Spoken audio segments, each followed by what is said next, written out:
All right. You guys ready? Yeah. You guys excited? Let's do it. You got, a roll of quarters in your pocket? Let's go. Jason, oh my God. You don't have a roll of quarters in your pocket?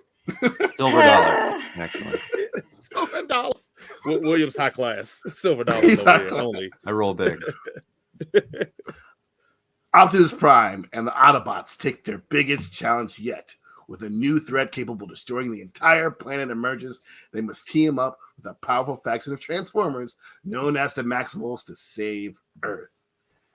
That is what Google, the internet, says about Transformers Rise of the Beasts, currently in theaters right now.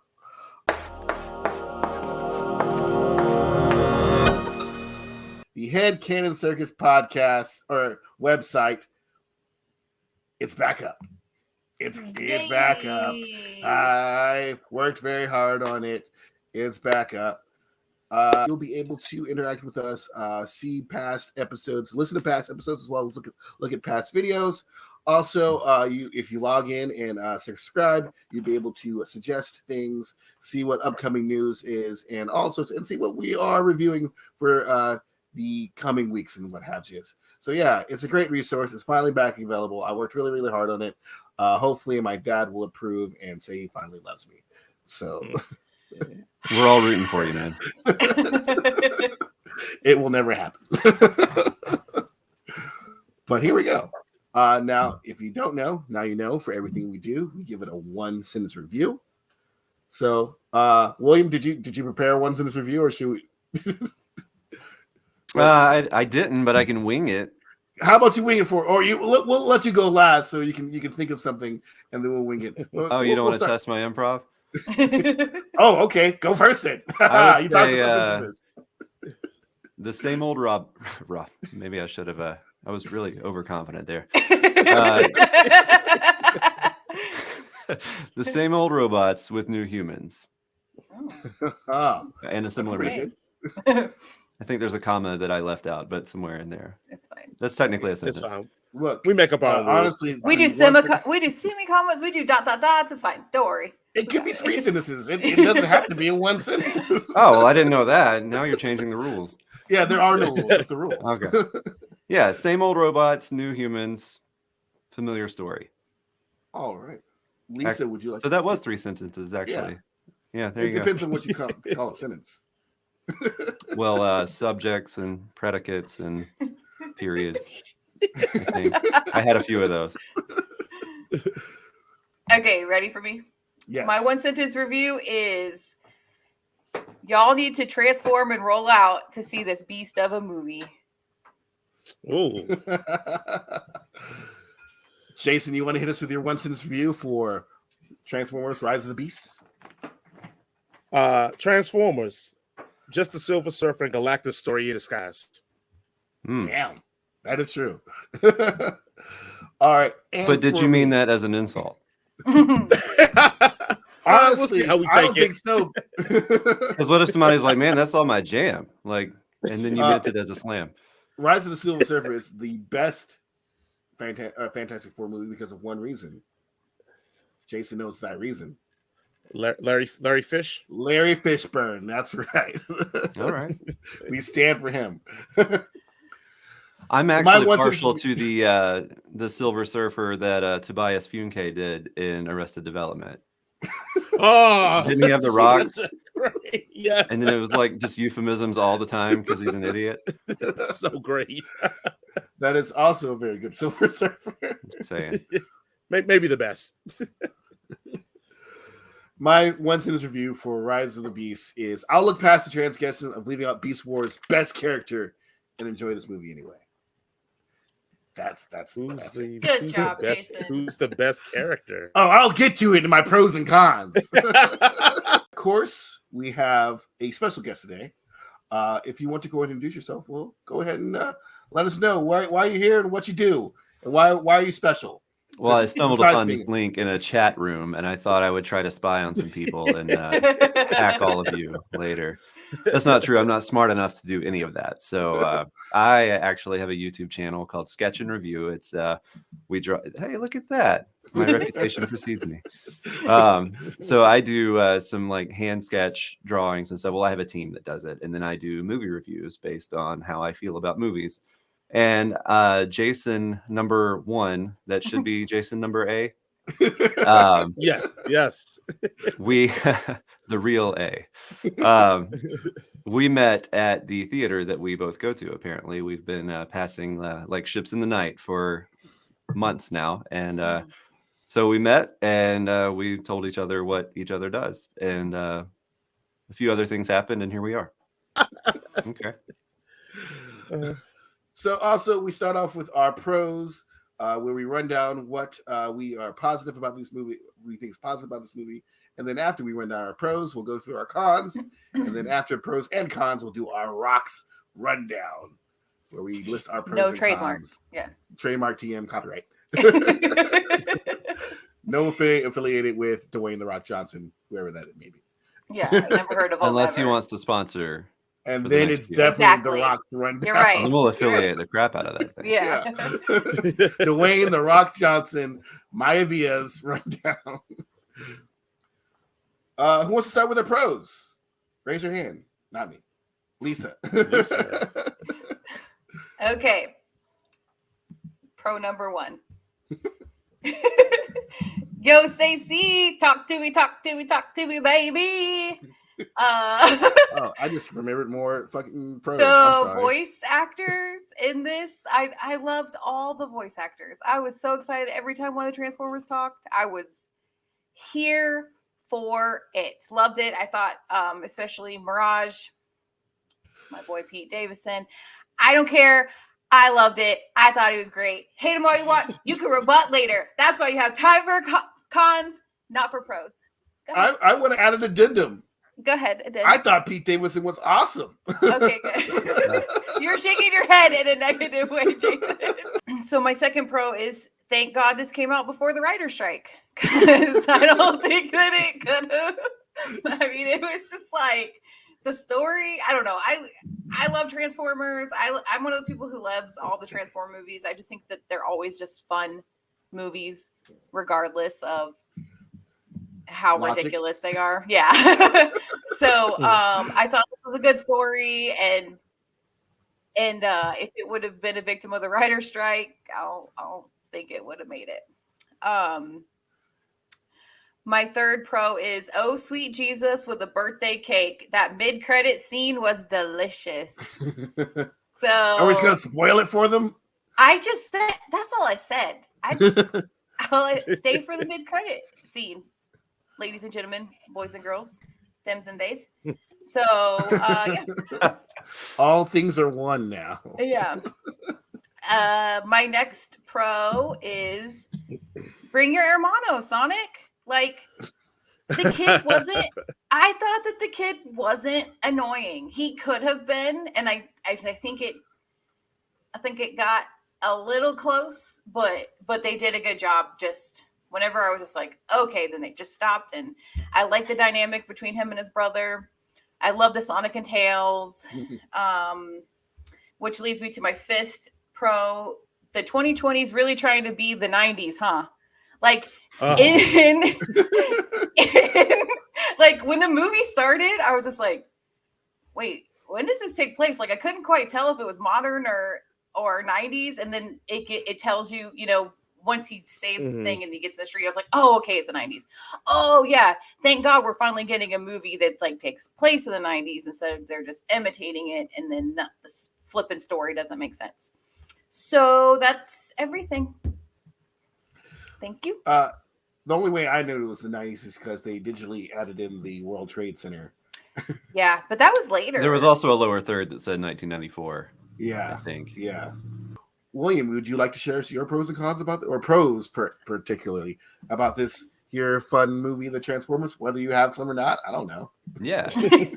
I guess my biggest pro, and I don't know, is there a spot later on in the show where we discuss like actual plot points and things? because I don't want now. Right now, if you want. Yeah. Okay, so my pro, I think this might cover a few points. So my pro is how small they kept the movie. You know, like the 20, or I guess 2007 through whenever the Shia LaBeouf Transformers.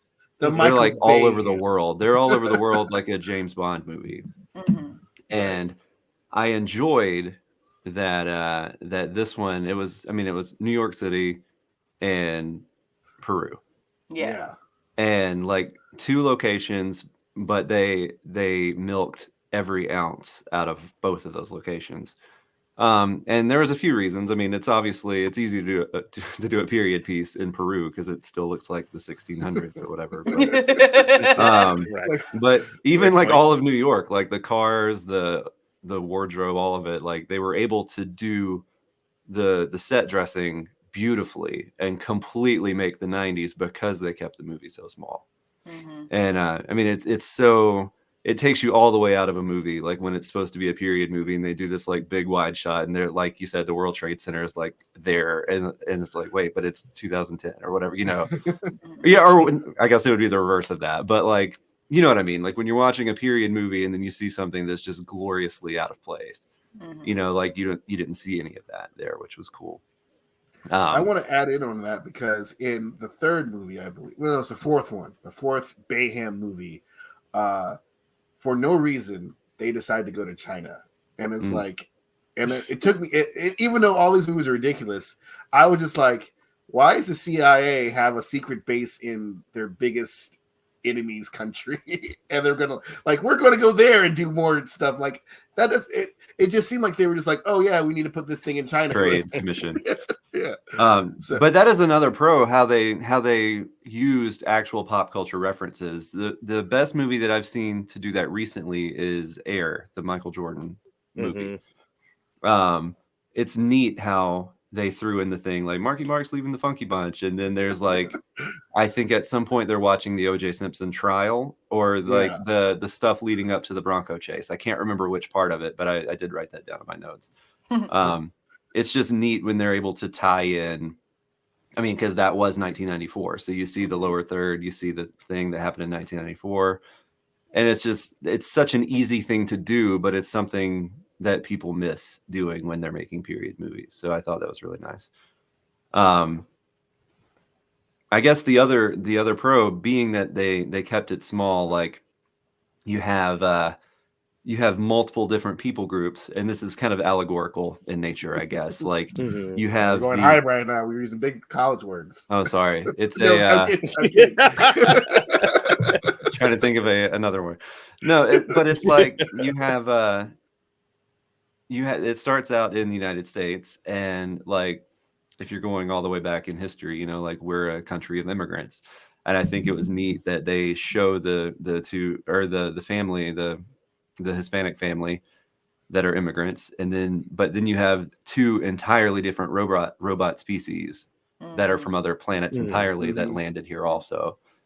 And then when they get to Peru, you have the little village of people that are like covering or hiding the thing for millennia or whatever. But that goes with it keeping small. Like it made a story that's nonsensical, like alien robots doing something. It made it more family. Probably arguably more family than like any of the Fast and the Furious movies, even. Like, you know, like you have each little people group, and at one point they're all like fighting for this thing for their own selfish reason. Like Noah says, like, we have to get that thing and destroy it because my family needs to live. You know, Optimus Prime is like, we need to get that thing and take it away from here because my family needs to live. You know, and they're all going for the same thing, and they don't even realize it. And so like it's a social commentary, because like whether it's a race thing or a community thing or just individual families in the same neighborhood, we're all trying to get ours. But like if we all work together, we could do a better thing, and they ultimately land there in the end. So it's pretty cool. The whole entire theme of the movie right there is like, if we had done this all together, and that's the way you even see it, till all are one, right? Yeah, and it took them the entire movie to get there. And I'm like, you guys have been together literally the whole time. Right. Yes. You could have coordinated this, but then we wouldn't have a movie. So, but I thought all of those things were cool, like the whole, like we all try our own thing, but we should all try it together and see what happens, kind of thing. I thought that was cool. I also want to point out a joke there that was in that movie with I can't remember the dude's name, Anthony Ramos, Noah Diaz, and Wheeljack. It's like, where are you from? He's like, Cybertron. It's like, well, the accent. He's like, that's kind of right.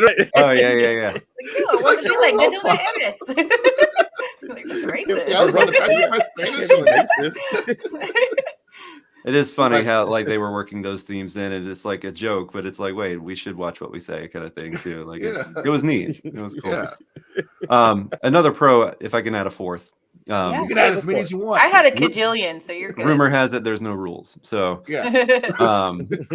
Do you guys have a separate part of this show where you talk about the music itself, or is that just kind of worked in wherever you want? That's in the pros. Wherever you want. It's in the pros.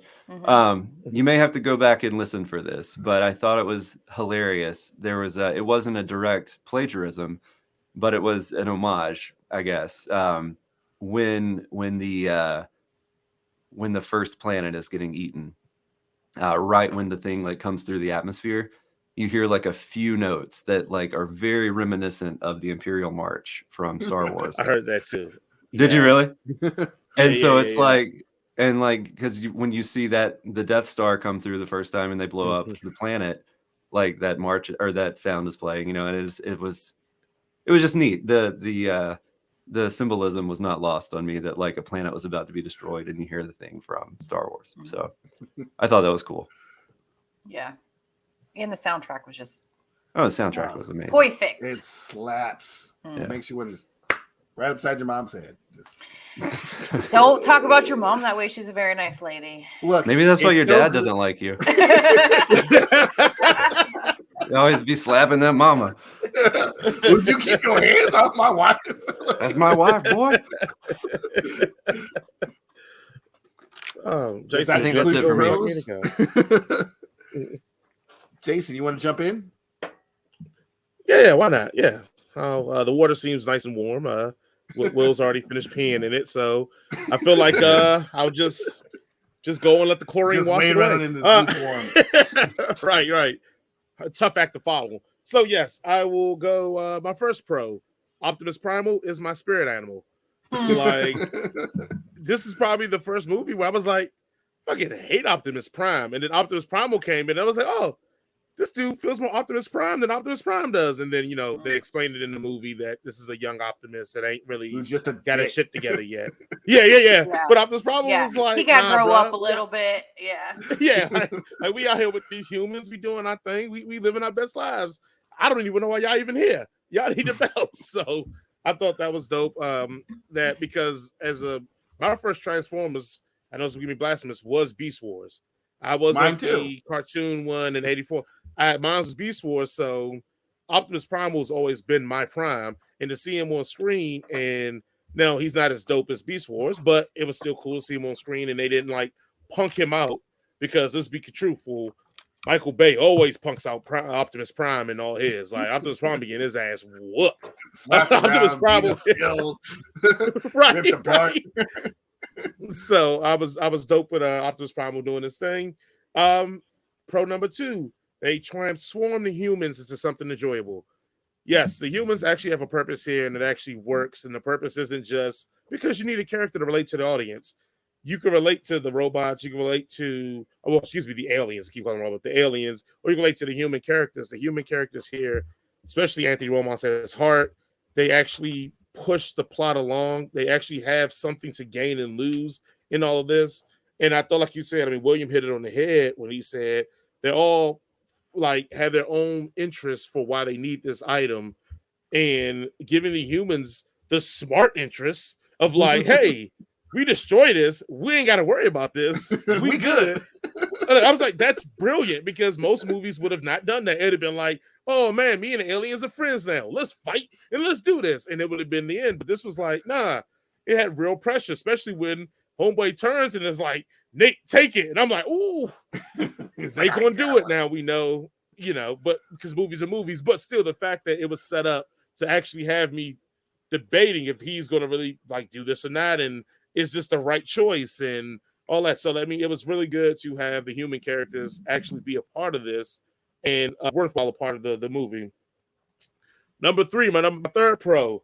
I was once blind, but now I can see. Thank God they actually let you see the Transformers.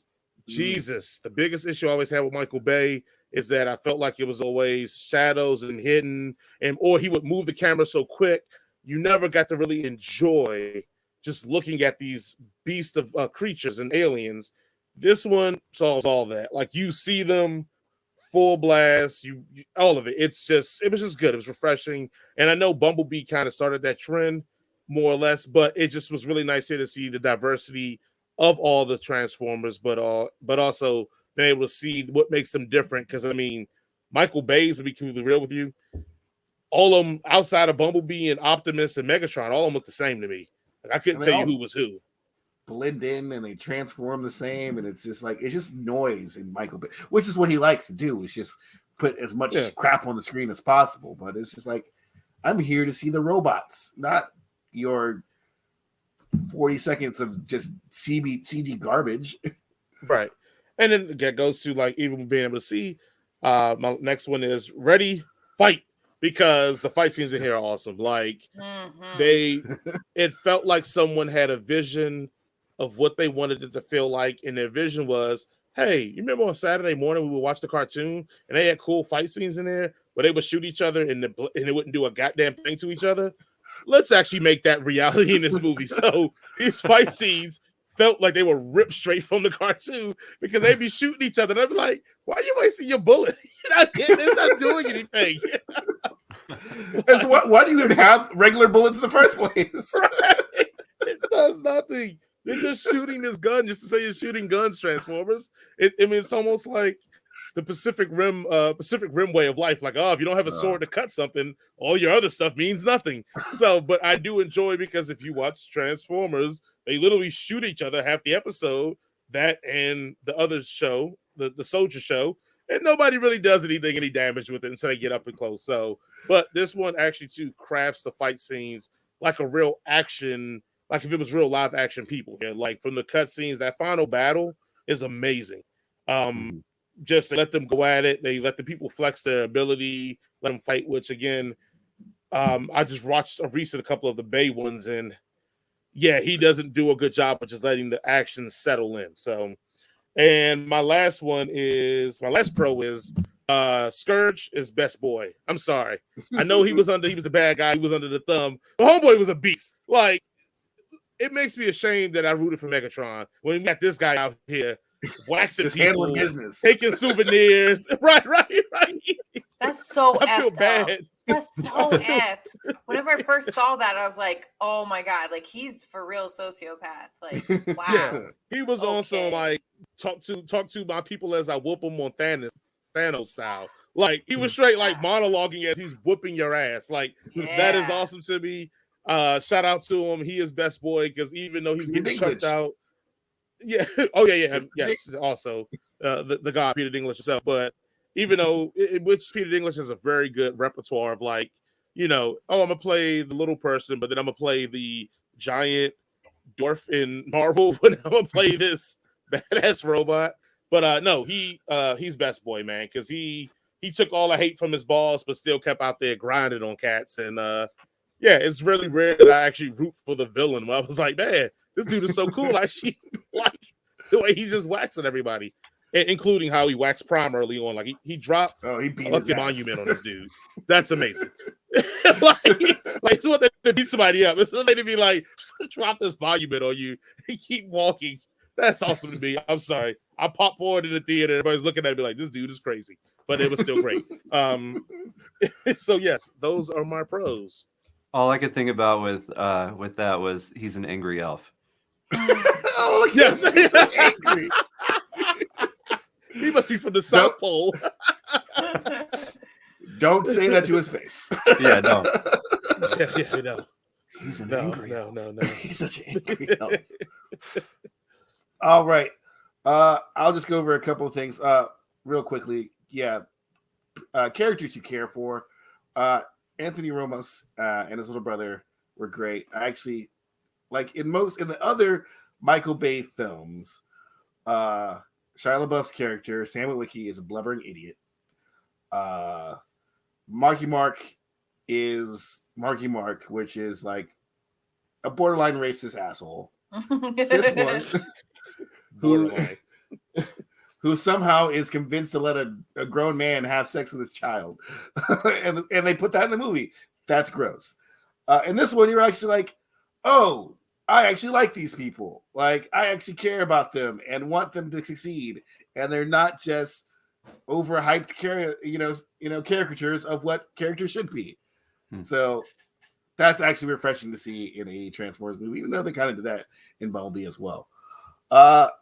Number two, well, next one, Transformers roll out. Like, we had them all. Like, we had a nice assortment of Transformers, of beast machines. We didn't have any Predacons or Decepticons, but we'll get to that later. But they all had different personalities, all had something to do, and it was just cool just to see your toys alive on the screen. Yeah, and can I addend? It did. Yeah. I could have watched the cheetah run like I could have just watched that for an hour. I could have just because you get to see like every little, like they just put so much detail into the beast. Like you could just see every joint moving and every, I don't know, the cheetah I loved. And obviously the eagle. Air Razor. Isn't that Miss Michelle Yeoh? Yes, like our girl. Yeah. Like we just need to make a whole show just dedicated to her. Get it to Michelle Yeoh. Like, why have we not done that yet? Why are we trying to get Samuel Jackson this when we could get Michelle Yeoh? I bet you'd actually do this. She just won an Oscar too, so we could definitely do that. We can't get her anymore. She's out of our league. She's out of our range. Out of our 4 watcher range. The second I heard Air Razor speak, I was like, like I was so excited. So yeah, the beasts were just beautiful. Like I love the attention to detail with the beast. Loved it. I'm going to go into slight spoiler territory here. So if you don't want to be spoiled, please plug your ears, go blah blah blah blah blah blah blah for like 30 seconds. But my my next pro is a stake to the heart. They killed Bumblebee in the beginning of the movie, and I was like, oh shit, we actually have stakes. Like, I know Bumblebee is going to come back at the end of this movie. I know he's going to be fine but they literally killed off the franchise lead in the first 10 minutes of the movie, and like that got me amped because I was like, Bumblebee's the guy. Everybody likes Bumblebee. Everybody wants Bumblebee around, and he gets murdered. They're like, we're doing something different. Yeah. Really, really enjoyed that because I don't like Bumblebee. Hot Rod's my guy. They could put him in the movie. And lastly, a soundtrack that actually slaps. I am tired, and I'm looking at you, Stranger Things, of these period piece stuff that leaves out. And Lisa knows I'm not a hip hop fan, but you're leaving out the greatest music of all time. 70s, 80s, and 90s, and in all these other shows, it's fucking some indie hip 80s band that no one knows about that gets gassed up because now that people hear it. But this movie started off with the Wu-Tang Clan, and they just kept fire going the whole entire time. Like, why are we not doing more of this? Yeah, like this soundtrack was awesome. Like every song that they used was a banger, and just brought me back when I had a high top fade, hot boxes on my feet, and enjoying there was a TLC Waterfalls reference. It was like why has this not been done before in movies? Like they obviously had some black people in the writing room. I'm glad. That's my last pro. Yeah, if you're like singing along. I don't know.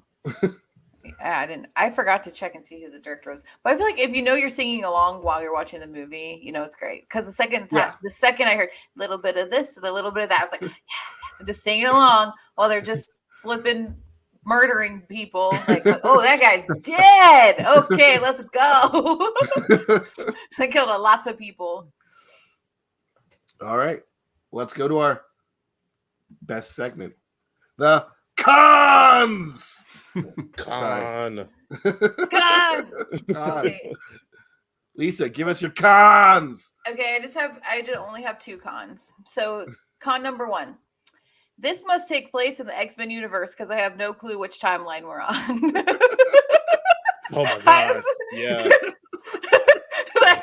I can't Fair when I enough. thought I Fair knew where we were, then they killed Bumblebee, and then I was like, huh, and then something else happened, and then I'm not really sure where we are. My boo has since told me that he thinks that Bumblebee reset the timeline, and so now this is just a sequel to Bumblebee. So we're just on the Bumblebee timeline, I guess. We've gotten rid of the Bayham, and we're now in. But I was still a little lost because it still felt like they were trying to like nod to. I don't know. They referenced him a few times. It's weird, didn't they? Yes. Yeah. Didn't they say we've done this before and something?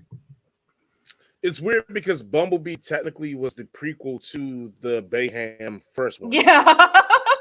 And then this one, do reference that Bumblebee had a friend. Maybe he's like, oh yeah, it was one human Bumblebee. Like Optimus says that to him. So I'm thinking that's referencing Haley Steinfeld, which was more than one human. But anyway, I think it was referencing her. She's more than one human to me. But I feel like if all this wild shit had happened already, why was everybody so shocked by the time they got the Michael Bay's Transformers? Like, yeah. I don't know. It doesn't matter. It doesn't. Just eliminate Michael Bay. That's fine. That's the best way to go. Yeah. It's fine. I just went with it. I was like, okay, what if I can watch every single X-Men movie and just let it go, I can do that with this. Yeah. It's fine. Number 2, did Hasbro lose the rights to their transforming sound? You can't tell me that was the same. It wasn't. It was a different noise when they were transforming, and it was like jarring. Yes. Time out. What was the sound again? I was going to ask you too. I remember going, like, you know what? It's fine. That needs to be the title sequence of the show, I think. Like the head cannon circus graphic comes in and you hear that noise that she just made. Okay, listen. I know it's a different sound. You can't tell me it's not, because I've watched those movies so many times. The second I saw the first person transform, well, it was the Beast, I think, that I don't know. So I thought maybe like the Beast sound different, and then whenever I heard like the Autobots, it was a different sound too, and I was like, what the F? Maybe they ran out of money and they couldn't afford the right their own sound. So they had to make a new one. I know James was like, they own it. How can they not? I'm like, they spent all their money on the sync licenses for the 90s hip hop. That's what happened. Yeah. Right. It's all on the Porsche and the Ducati. They can't afford anything else. So RC. I forgot to mention RC. She could get it. Okay, go ahead. That's all I got to say. Yeah. Odd fetish. She could get it. Have you not seen Cybersonic Spree? There's an RC there. She could get it too. William, want to give some William. Oh, is it me? Yeah. I just didn't understand a few things. I think my cons come from me not fully understanding the universe, because like I don't fully love the Transformers stuff the way that you guys seem to. And I'm losing faith in Marvel with every movie as well. So like those type of things that are just like truly outlandish stories, like I kind of went into this just hoping for something, and I got a lot of good things out of it, but like it was weird to me. It felt like the rules were changing in the final battle, and you guys might be able to explain this to me, but like Mirage just like gave his spare parts to Noah and made him an Iron Man suit or something. Apparently that happens in in the cartoon. So Does it? apparently that's canon. Yep. Okay, man, because that pulled me Yeah. out for a minute. I was like, Yeah. what? Like, why? I will Certainly, we could tell have done you something else. this to, I guess, to second this in the moment because I didn't know that was canon, but I was with you and I was like, this is weird, not. But I'm gonna tell you what made a justification in my mind. The mid-credit scene that we're talking about is blah blah blah. If people remember the first movie of that, I thought that's what he had got on. And I thought that was like a connecting line to be. That was just my head canon, nothing to do with. But when I saw that and was like, "That's odd. Why would I do that?" Yes, head canon. And then at the end, when he looks at the card, and I go, right, I go, "Oh, maybe that was supposed to be a thing." I don't know, but yes, I'm with you. That I thought it was weird too. But if it's canon, then cool. Yeah, and I figured there was just something I didn't know there. You know what I mean? I was also confused about the timeline of events of where the Beast Machines, the Maximals, came from. I don't know. Maybe I just missed a line because they were like, "Oh, we're from your future, but also your past," because like they came like 5,000 years in the past. I don't know.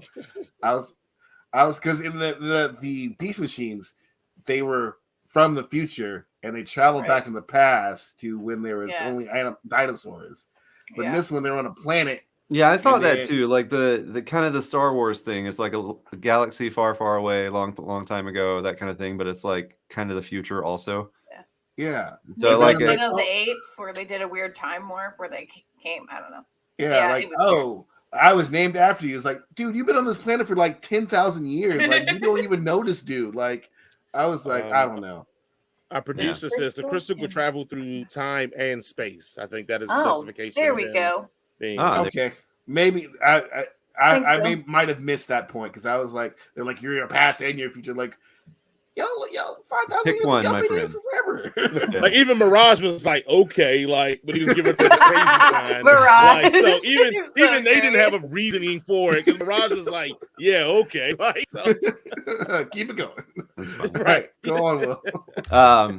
The other one was a weird dialogue thing. Jason, did you get a chance to watch it again after I told you about it? You are 100% correct. I caught it the first time, but it is what you said it was. So okay, because man, that was crazy. Like with 300 people on the set, and then all the months of editing that film went through. There's some dialogue right after Noah loses the opportunity for his job, and he says, "I'm sorry, little bro," or something like that. And the little brother says, "What did he say?" I can't remember the line, but I'm like, sorry. Yeah, I'm sorry. Oh yeah. He said the little brother says, "I'm sorry." And then Noah's like, "No, it's not. None of this is," as if the little brother had said it's all right instead of right. I'm sorry. And so he like answers a question that didn't exist, or it was just a weird thing that a script supervisor, had they been just paying attention a little bit, would have been like, yeah, that didn't work. So like the fact that happened within like the first like 15 minutes of the movie, I was like, oh my God. Because I kind of went into it like, I don't think I'm gonna like this. And then all of a sudden, like that happened because I'm a writer and I'm like, somebody had to have been paying attention here, and they weren't. And so it's just I think that's one of the most grotesque dialogue mishaps in any movie I've ever seen, actually. So I don't know. I just have really you seen Halloween? Wait, which Halloween is it that we? Halloween Kills. Kills. Yeah, have you seen the worst Halloween movie ever. Those don't count. Okay. But yeah, no, those two things were weird. I was like, okay, so somebody's Iron Man now, and then the other thing was the weird script supervision mishap. So it's like out of nowhere, I'm Iron Man, I can fight. Like, and then the fact that they all were like doing that Marvel thing, like where they fly and then they land on the one knee. Yeah, and I'm like, we have to get a new superhero pose. Like that one's weird and a little tired. It's bad on the knees. Deadpool said it. It's, you're gonna hurt yourself like that. Yeah, just blow out the kneecap. Then who can you fight then? Nobody. Right. But I think that's it. I mean, it was, other than that, it was just a feel good movie that somehow tied human emotion to alien robots. So somebody else go. All right. My cons. Cons. And this, I hate this because I know I'm about to feed the wrong side of the algorithm. I'm gonna feed the wrong side of the algorithm as I say this. But my first con is wokeness in disguise. Mm. It was cringy for me when he's like, what do you mean, you people? Like, you don't even know me. And I was like, oh, why does this in this movie? Like, I get it. You didn't get the job. Some dude said that you didn't want a good teammate or whatever, but it was like that. And then it was like the black woman at work is undervalued because she's better than everybody and can't do it. And I was just like, it didn't go anywhere. Even like, I know they tried to make it like, oh, he's working with these aliens now, so he's learning to work as a team. And it's like, but did he really learn how to work as a team? Because he really didn't like do anything. Yeah. And he fought people because like he had to fight them because they were going to kill him. It wasn't like he was like, oh, you know what? Y'all handle this. I'm walking away. And like, but it's like, nah, he was like, I'm with this the whole time. So it never was a moment where I felt like he didn't know how to work as a team. I guess is what I'm saying. To now get to the moment where he learns how to work as a team. So putting it in a movie felt just weird to me. And then, like I said, even her, like, I'm underrated. And I know the payoff was at the end that she's sitting on 60 Minutes and huge celebrity, but it's like, I think it's hard for me to fathom, even in the wild racist 90s, that an intelligent woman of any ilk couldn't make it through the ranks or just get a new job that could show that she could do this better than I don't know. It just was awkward for me to be in there. She's showing that she could do this shit. Like, she's sitting there telling the doctor all sorts of stuff, and the doctor's like, "That's nice, sweetheart." It's like, are you not listening? Like, what's going on? Right. Like, especially when her boss is a woman.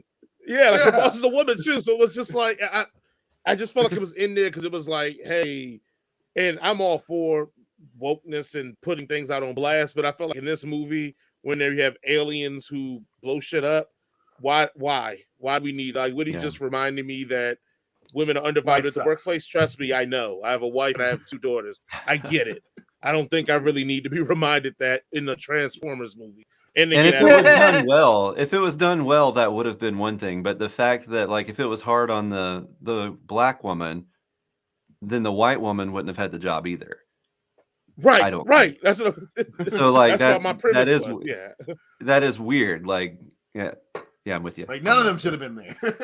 Or the fact women that, like, have no place in science or whatever. Like, just kidding. We've all worked in environments.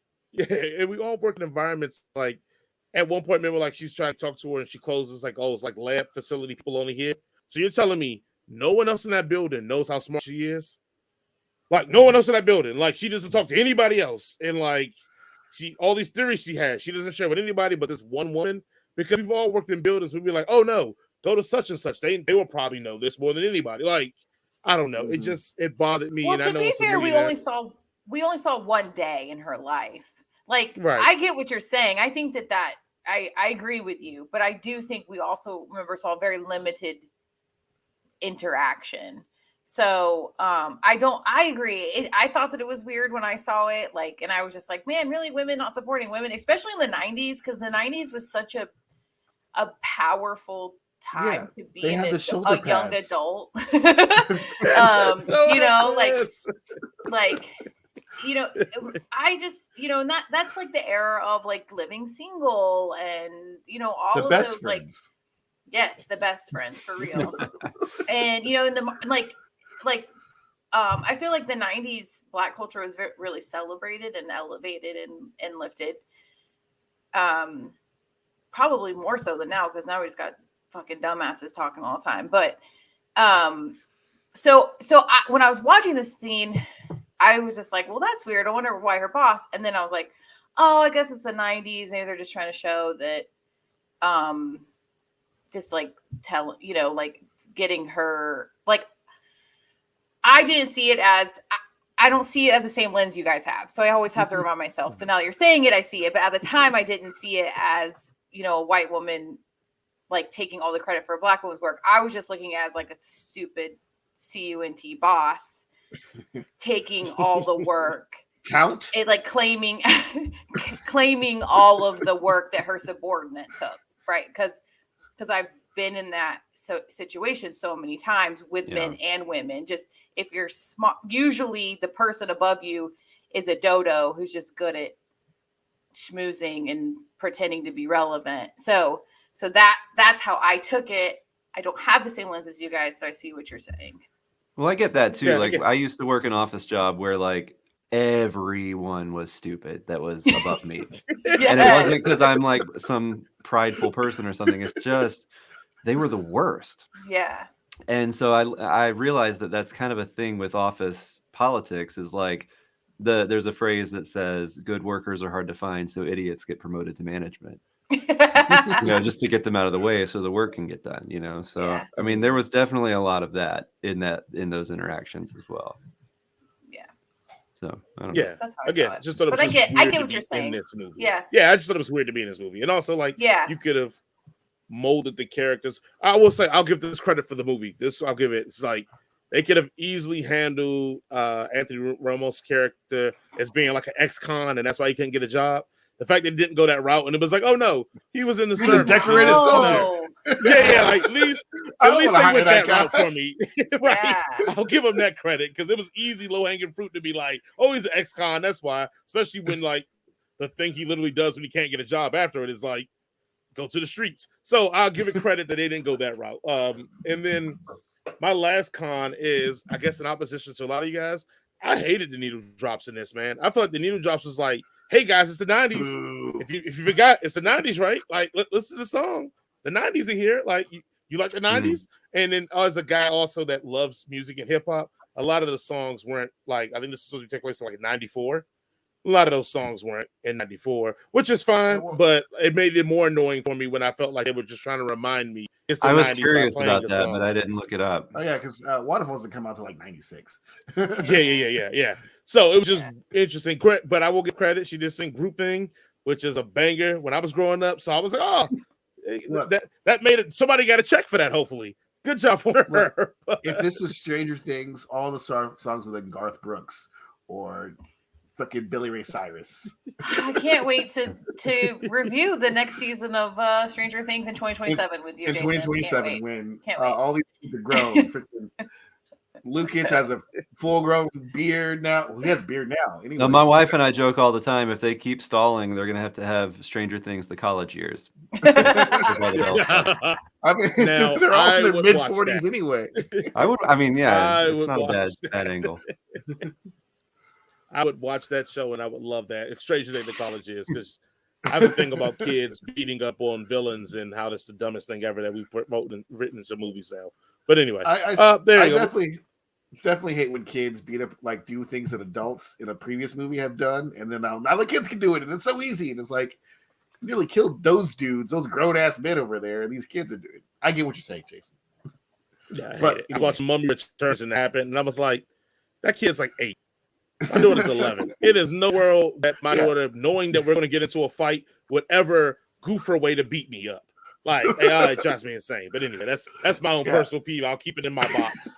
My kid's 14. There's not shit that he can do in any situation that is viable. I don't know. It make it worse because the like adults have like weapons and shit, and they be losing. I'm like, what?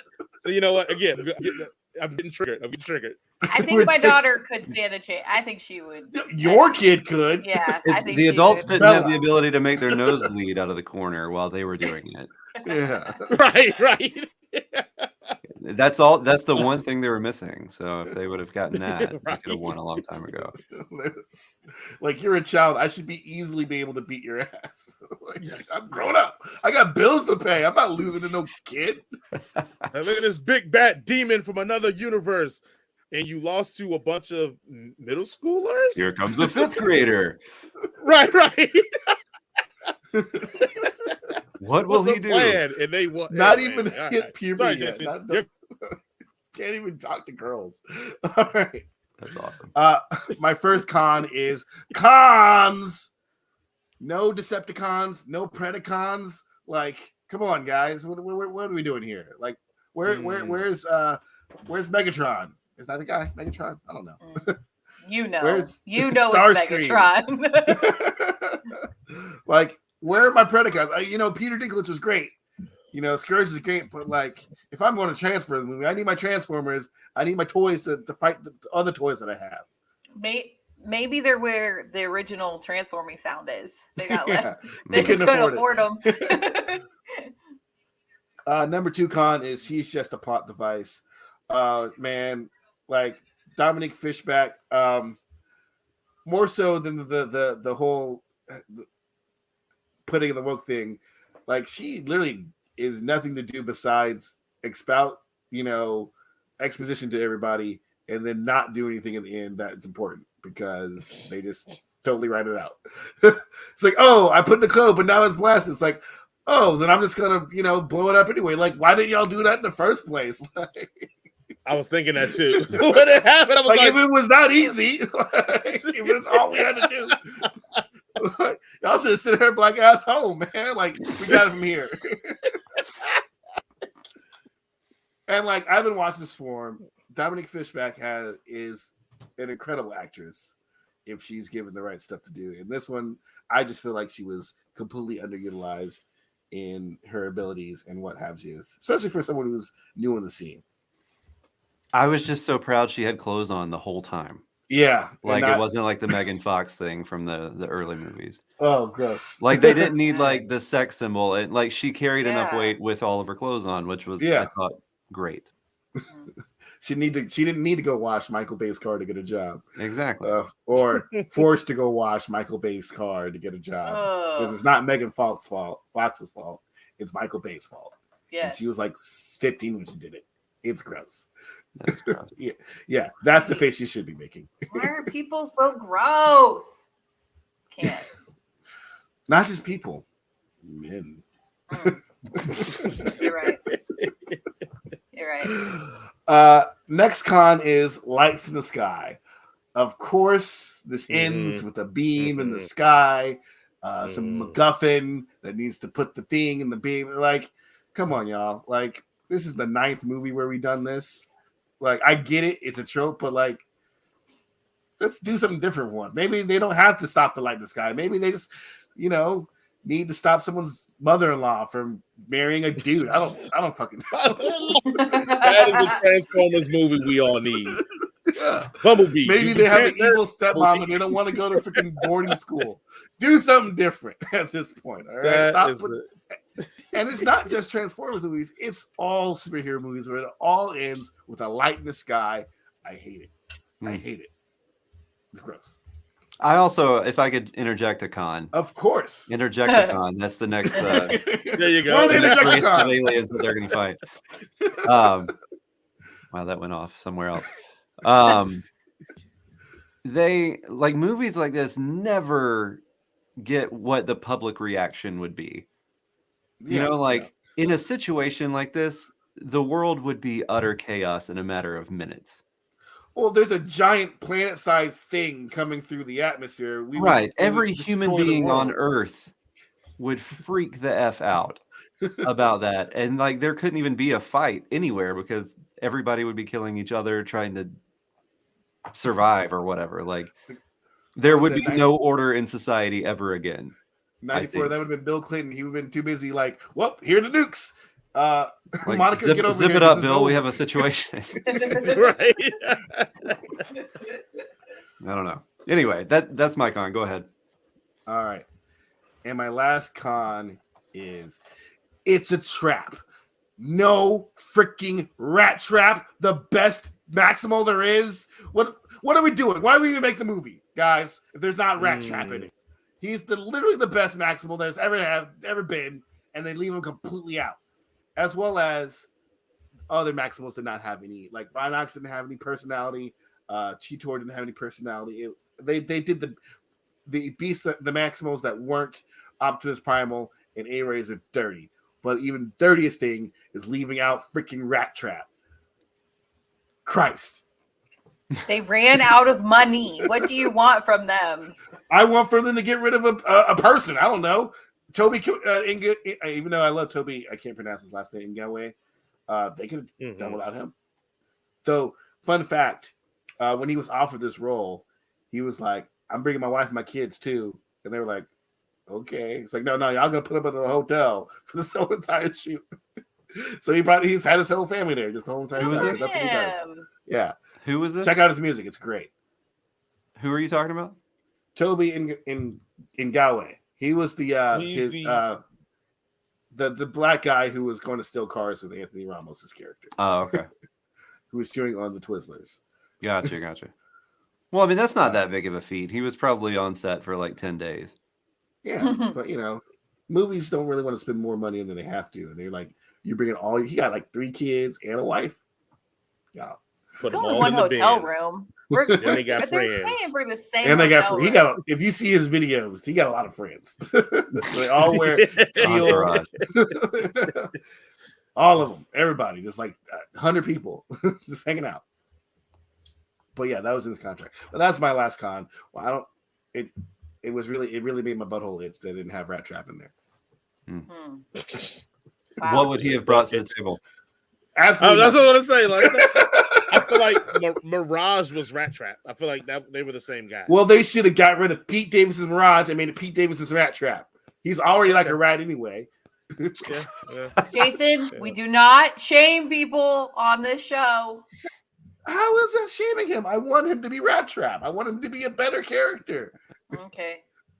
Also, I'm pretty sure Pete Davidson gives a damn what we think. We know his record. He gives Pete a Davidson's damn. like, yeah, I'm from Staten Island. Of course I'm a rat. Like, I've eaten out the trash before. I'm from Staten Island. That's what we do here. You know who else eating out the trash? Colin Yost, because he's from Staten Island too. I'm just thinking about sponsorship for this this thing, like with your butthole itching the way that it does, like maybe some Gold Bond or Preparation H. Look, I trying to remember all the other things I see late night at my grandma's TV. Sleep enemas. Yeah. Like Billy Mays had an infomercial about something that could help that. I know. Oh, rest in peace, Billy Mays. Yeah. Anyway, I'm sorry about your butthole. Are we ready for the Rocks rundown? Yeah. DMC. Lisa, you want to listen to your Rocks rundown? Okay, for those who don't know about the Rocks rundown, we're going to explain this real quick. This is where we'll go over our pros and cons very briefly and then give our final score for the movie from 1 to 5, 1 being complete garbage and 5 being the best movie we've ever seen in their life. And obviously, these numbers don't correlate with any other thing that we ever said. Anything. Anything. They don't correlate with anything else we've done ever. My numbers is legit. My numbers correlate with all the shit I like. So I don't know what they talk about. They don't. No. Mine don't. All okay, right, ready? What do you have? Ready. Okay, yes. My rundown is pros. Yo, Stacy, talk to me, baby. Number 2 is thank God this came out before the writer's strike. Number 3 is Oh Sweet Jesus with a birthday cake. That mid-credit scene was delicious. Number 4 is bring your hermano, Sonic. Number 5 is the 2020s really trying to be the 90s, huh? My cons are this must take place in the X-Men universe because I have no clue which timeline we're on. And number 2, did Hasbro lose the rights to their transforming sound? I love this movie. I'm gonna give it a 4.5 out of 5. Oh wow. Ooh. That's high. That's really high. Man. So high. All right. I don't know. You like the rundown? The Rocks rundown? William, you have your Dwayne The Rock Johnson rundown? I'll give it a shot. I don't have anything written down that I can read off as cleanly as we just saw. But I will say that the family element and the tribes thing was cool. That was a pro. How they all figured out how to work together in the end, that was a pro. How they had people that kept their clothes on and still figured out a way to do a plot, that was a pro. Music that was good, but not period correct, I guess. It happened in the 90s. It was definitely in the 90s. Yes. It was nostalgic for me because I had a chance to go to Machu Picchu. I was working at an orphanage in Peru in 2006. That was like a 2-hour boat ride from Machu Picchu. And I was like, no, I'll be back here sometime. I'll go later. And I never went. So I know, super bummed about that. Why are you in Peru? I was in Peru, but I did get to go to a like a ruin, like a village of ruins that were like everybody in the village was killed by an earthquake in like the 1400s or something. So like we got to walk through there. It wasn't underground like in this movie, but like obviously this is a personal anecdote because nobody else really has that story, I don't guess. But like, so for me, it was nostalgic. I let's also see. have that same story. Oh, well, there you go. Actually, the next Transformers movie is going to take place where that earthquake happened. It really was a Pterodactycon or whatever. Jason's mad that wasn't in the movie. Predacon. There you I think go. Interjecticon that I said earlier should be part Yes. of it. But I know I'm way off the thing here, but while I was in Peru, I was walking to the ruins village thing, and this guy came running at me with like this little like hand tool. They were farmers, and it looked like he was running at me to hurt me with it. But as he got close, he pulled his earbud out and was like, "Escuche, escuche, escuche," which means listen in Spanish. And he shoved this sweaty, gross earbud in my ear. And after I threw up, I heard that he was listening. He was listening to a Mary J. Blige song. So maybe like hip hop has a place in Peru near Machu Picchu. I don't know. Anyway, also another personal anecdote. Anyway, so long story short, through all that, it was fairly nostalgic for me. Cons were the Iron Man thing. The other Marvel thing with the way they land when they fly. Some of the wokeness did hit me weirdly. Those type of things. Other than that, I don't particularly like movies with a lot of CG fight stuff. So, but that's also just a personal vibe. Other than that, I will say it is exactly what I thought it was, which I was prepared to only like it about halfway, about 2.5. But I think the pros were enough to swing it a little, so I'll give it a 3.5. Oh, all right. Wow. A whole point swing. Okay. Okay. Man, those Injecticons really injected some life in it for you. It's Interjecticons. Oh, sorry. Interject. Yes. You know, if I'm these getting all writers the keep cons, striking, man. we may have to write this thing. I know, right? We'll just mail them a script. Actually, I was thinking that a Transformer movie would be made sense to be written by AI because they're robots. So They might win, though. But robots. Yeah. In the AI's things, the Transformers take over the planet and kill all humans. Yeah, they don't need us. All right, Jason, hit us with your rocks rundown. My pros and cons for The Rise of the Beast. So that's the horror movie I'm writing. Pro number 1 is Optimus Primal is my spirit animal. Pro number 2, transforming humans into something enjoyable. Pro number 3, I was once blind, but now I see. Pro number 4, ready, fight. And pro number 5 is Scourge is best boy. Now on to my cons. Cons. There we go. Wokeness in disguise. And my only other con was needed 90s needle drops to tell me it was the 90s. And I thoroughly enjoyed this because I hate when I say hate, I hate the Transformers previous saga with a passion. I enjoyed Bumblebee, thought it was a good start, and I think this one is a good strong entry going forward with it.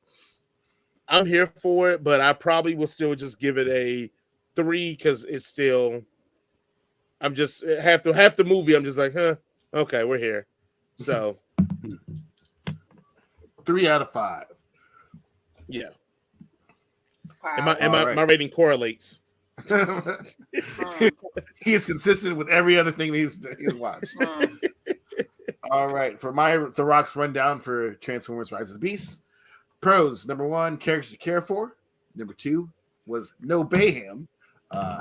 Number 3 is Transformers roll out. Number 4 is a stake to the heart. And number 5 is a soundtrack to kill for. And then my cons. Cons. Number 1 is cons. No Decepticons or no Predacons. Number 2 is she's just a plot device. Number 3 is the light in the sky. And number 4, it's a trap. No rat trap. Yeah, I really enjoyed this movie. But since there was no rat trap in it, I'm going to give it a 3.5 out of 5. If there was a rat trap, 5 out of 5. No rat trap. I can't with 5 you. out of 5. I can't. If it's your first time joining us, please, or if it's your 50th time joining us, please make sure to do the things, the liking, the sharing, the subscribing, the interacting, because of the all-powerful algorithm. That thing controls the world. It's sentient, y'all, and it needs your engagement, because if you engage with it, it engages with us in the form of money. And I got kids to feed, or a kid. He's a teenager. He eats a lot. Help us Oh out. my God. I know.